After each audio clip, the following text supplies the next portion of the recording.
మహాశివరాత్రి పర్వదినాన గోష్పాత క్షేత్రానికి విచ్చేసే భక్తులకు ఎటువంటి అసౌకర్యాలు కలగకుండా తగిన బందోబస్తు ఏర్పాట్లను చేయడం జరిగిందని తూర్పుగోదావరి జిల్లా ఎస్పీ నరసింహకిషోర్ తెలిపారు. సోమవారం కొవ్వూరు పట్టణంలోని గోష్పాత క్షేత్రంలో స్నానఘట్టాలు, ఆలయాలను ఎస్పీ నరసింహకిషోర్ సందర్శించి ఏర్పాట్లను పరిశీలించారు. ఈ సందర్భంగా ఆయన మాట్లాడుతూ గోష్పాత క్షేత్రంలో శివరాత్రి పర్వదినాన భక్తులు గోదావరి నది స్నానమాచరించేందుకు విశేషంగా చేరుకుంటారని, భక్తులకు ఎటువంటి అసౌకర్యాలు కలగకుండా తగిన భద్రతా ఏర్పాట్లను చేయడం జరుగుతుందన్నారు. పట్టణంలో ట్రాఫిక్ ను దారి మళ్లించడంతో పాటు గోష్పాత క్షేత్రంలో వాహనాల రాకపోకలను నిలిపివేయడం జరిగిందని, వాహనదారులు ఆంధ్ర షుగర్స్ ఫ్యాక్టరీ సమీపంలో ఖాళీ స్థలం నందు వాహనాలకు పార్కింగ్ సదుపాయం కల్పించడం జరిగిందన్నారు.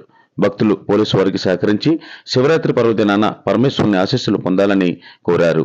ఈ కార్యక్రమంలో కొవ్వూరు పట్టణ circle inspector P Vishwam, sub inspector why Jaganmohan Rao, irrigation JEE Manikanta తదితరులు పాల్గొన్నారు.